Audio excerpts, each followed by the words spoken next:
బైబిల్లో కీర్తనలు 108 అధ్యాయం 13 వచనంలో దేవుని వల్ల మేము సూరకార్యములు జరిగించదుము అని దావీదు భక్తుడు రాస్తున్నాడు. మరి మీరు ఈరోజు ఈ మాటలు చెప్పగలరా? నా దేవుడు నా పక్షాన ఉన్నాడు, ఆయనను బట్టి నేను సూరకార్యాలు జరిగిస్తాను అని చెప్పి. అయితే వినండి, ఈరోజు దేవుడు మీతోనే మాట్లాడుతున్నాడు. మరి ఈ రోజును దేవుని వాక్యధ్యానంతో ప్రారంభిద్దామా?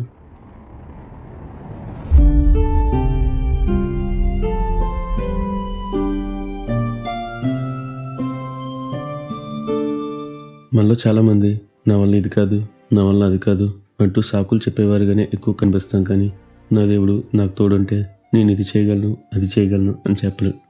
ఒకవేళ ఈరోజు దేవుడు మీతో ఏదైనా ఓ పని చేయమని ప్రేరేపణిస్తుంటే, దేవా నా దగ్గర ఇది లేదు, అది లేదు అంటూ నా వల్ల కాదు అని వారిగా ఉన్నారా?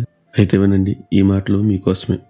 మనందరికీ తెలుసు, మోషే ఎర్రసంద్రాన్ని 2 పాయలుగా చేశాడని. సరే, ఇలా చేసింది మోషేనా లేదా దేవుడా? దేవుడే కదా. అలాగే మనం యెహోషువ సూర్యచంద్రులను నిలిపివేశాడని, దావీదు గొల్యాతును చంపేశాడని, యేసయ్య శిష్యులు రోగులను స్వస్థపరిచారని, చనిపోయిన వారిని సైతం లేవనెత్తారని వింటాం. మరి మీరే ఆలోచించండి, వీటిలో ఏ ఒక్క కార్యమైనా సాధారణ మానవునికి సాధ్యమేనా? కాదు కదా. మరి వారు ఎలా చేశారు అంటే, వారికి దేవుడు తోడుగా ఉన్నాడు. అవును, అదే ఆ అద్భుతాల్లో దాగి ఉన్న రహస్యం. మనం మానవ మాత్రం, మన ద్వారా అద్భుతాలు ఆశ్చర్యాలు జరగవు. కానీ మనకు తోడుగా దేవుడుంటే మనం సూరకార్యాలు జరిగించవచ్చు. అందుకే పౌలు గారు అంటారు, ఫిలిప్పీలకు రాసిన పత్రిక 4వ అధ్యాయం 13వ వచనంలో, నన్ను బలపరచు క్రీస్తులో నేను సమస్తమును చేయగలను అని. అవును, ఇక నుండి మీరు ఈ మాటలను బలంగా విశ్వసించండి.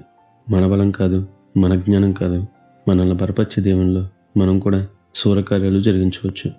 అట్టి గొప్ప ధన్యత దేవుడు మనందరికీ దయచేయనుగాక. నిత్యం ఘనత మహిమ ప్రభావములు యేసుక్రీస్తు నామమునకే కలుగునుగాక. ఆమెన్. హల్లెలూయా.